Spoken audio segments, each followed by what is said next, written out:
निर्जीव किताबका पानाहरूले इतिहास बोल्छ, वर्तमान लेख्छ अनि भविष्य देख्छ। खोज्नेहरूले तिनै किताबभित्र आफूलाई भुल्छ, संसार डुल्छ अनि आकाश छुन्छ।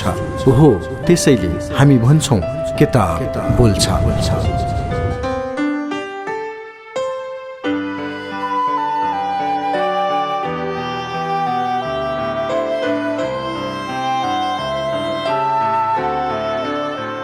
नमस्कार, स्वागत छ कार्यक्रम किताब बोल्छ।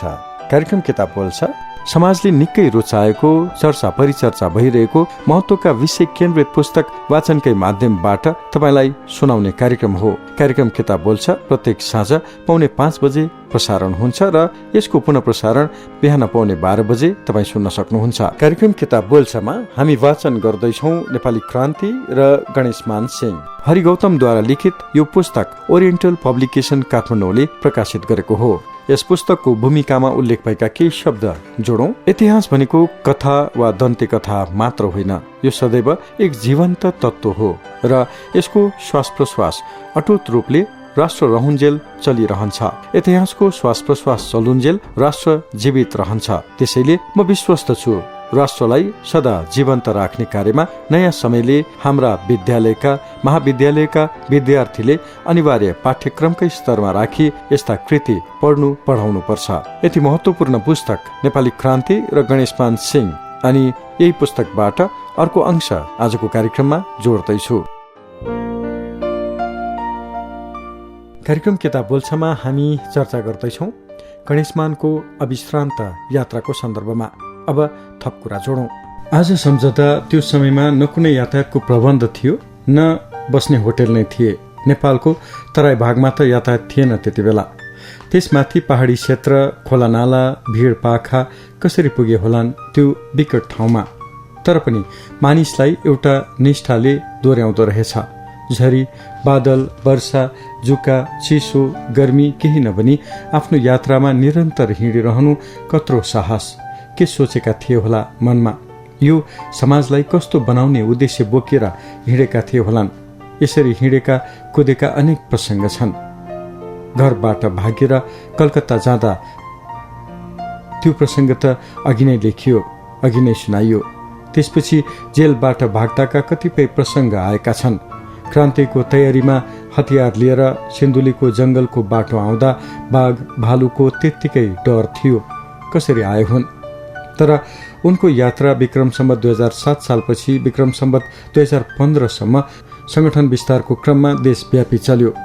मेची महाकालीका जनतासँग प्रत्यक्ष सम्पर्क गरेर आफ्ना कुरा राख्ने र उनीहरूका विचार लिने काम गरे। नागरिकसँग बसेर उनका दुःख सुख साटासाट गर्ने गणेशमानको बानी थियो। त्यस्तै प्रसङ्ग विक्रम सम्वत 2006 तिरको हुनुपर्दछ।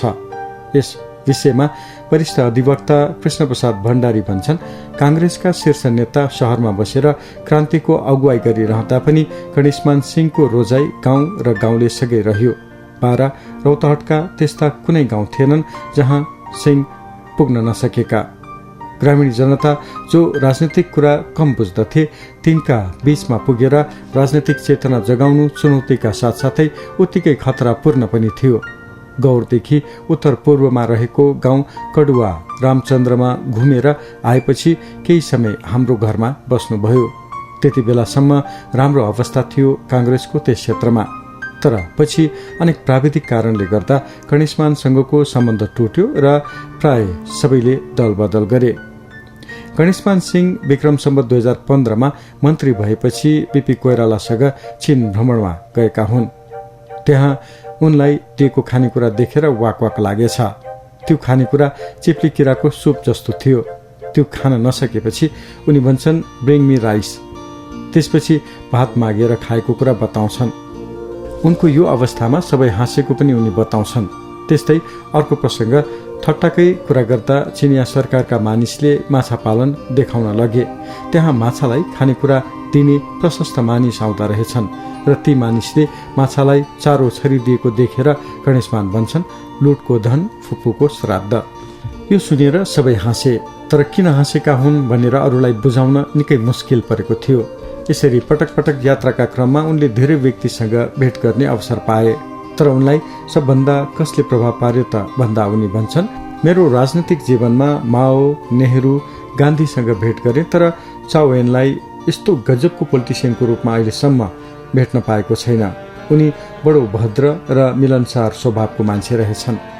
गणेशमानलाई दुःखदेखि कहिले डर नलाग्ने, दुःखसँग नै रमाउने, जेलभित्र बस्दा पनि अप्ठ्यारो काम गर्न रुचाउने उनको स्वभाव थियो।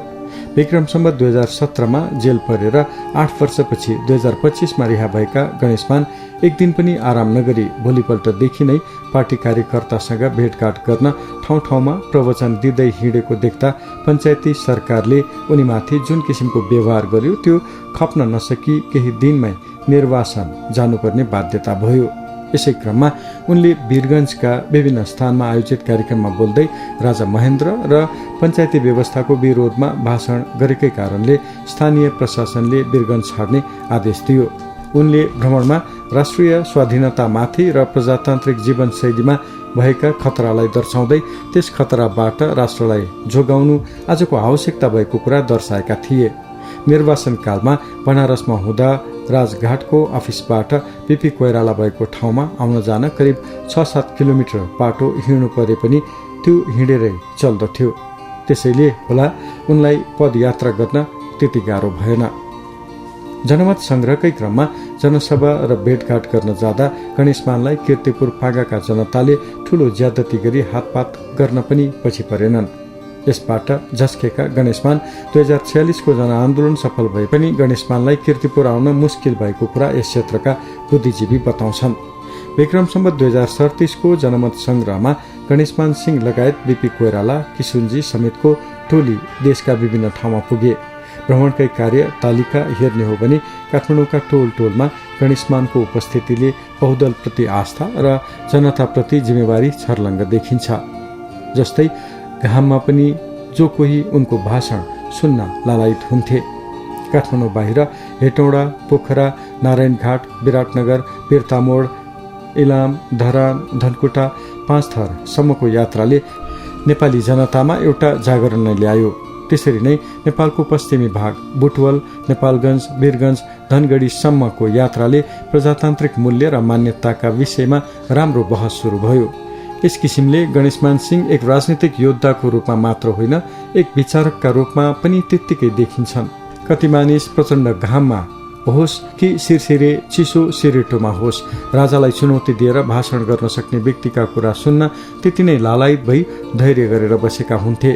कतिपय त सिन्धुली, दोलखा, रामेछापका दुर्गम गाउँबाट सातु सामल बोकेर भाषण सुन्न मलङ्गवा आएका हुन्थे।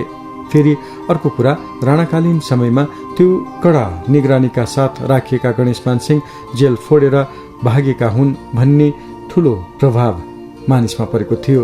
त्यसपछि पनि 8 वर्ष जेल अनि 7 वर्षको प्रवास, फेरि 17 महिना जेल बसेर निस्केका हुनाले उनलाई हेर्नकै लागि पनि मानिसको भिड लागेको हुनुपर्छ।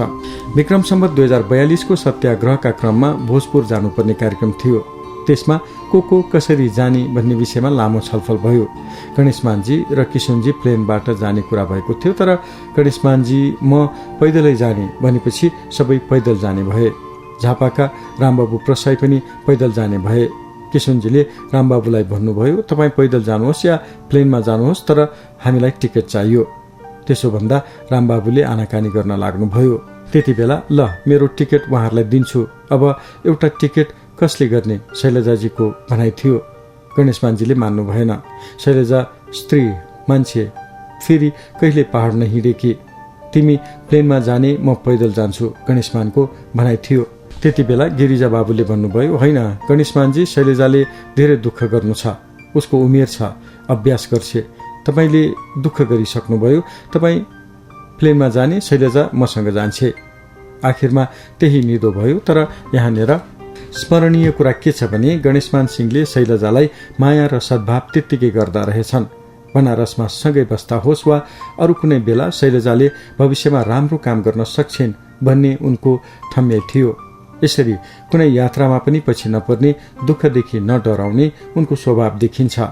जीवनका अनेक उतार चढाव बेहोर्दै समस्यासँग जुझ्दै आफ्नो राजनैतिक यात्रालाई अघि बढाउने क्रममा विक्रम सम्वत 2046को मध्यतिर पनि उनले सरकारको निगरानी खेप्नु पर्यो। उनको यात्राको क्रम विक्रम सम्वत 2046 साल मंसिर 25 गते विश्व मानवाधिकार दिवसको उपलक्ष्यमा नेपाल बार एसोसिएसन विराटनगरले आयोजना गरेको कार्यक्रममा बोल्दा मोरङ प्रहरीले उनीसँग बयान लिएरै छाड्यो। मानवाधिकार दिवस मनाउने क्रममा सर्वमान्य नेता गणेशमान सिंह, गिरिजा प्रसाद कोइराला, कम्युनिष्ट नेता मनमोहन अधिकारी र राधाकृष्ण मैनालीले विराटनगरमा मानवाधिकार बारे बोलेका थिए। भोलिपल्ट उनीहरूलाई प्रहरीले गिरफ्तार गरी कोशी अञ्चल अस्पतालमा बयान लिई धरौटीमा छोडिदियो। यति बेला पनि गणेशमानका भनाइ थिए, अब आन्दोलन गर्दा टाउकामा कफन बाँधेर निस्कनुपर्छ, कि वार भइन्छ कि पार। कार्यक्रम किताब बोल्छ तपाईँ सुन्दै हुनुहुन्छ। कार्यक्रममा हामी नेपाली क्रान्ति र गणेशमान सिंह पुस्तक वाचन गर्दैछौँ। हरि गौतमद्वारा लिखित यो पुस्तक ओरिएन्टल पब्लिकेसन काठमाडौँले प्रकाशित गरेको हो। पुस्तकका शब्द लेखकको मात्र हामी वाचनको माध्यमबाट तपाईँसम्म पुर्याउँदैछौँ। पुस्तकको अर्को अंश सुनाउन भोलि तपाईँसँग फेरि पनि भेट्नेछु। आजको लागि प्राविधिक सहकर्मी रेहन महर्जनलाई धन्यवाद दिँदै म सुरजवीर वज्राचार्य पनि छुट्टिन्छु। नमस्कार।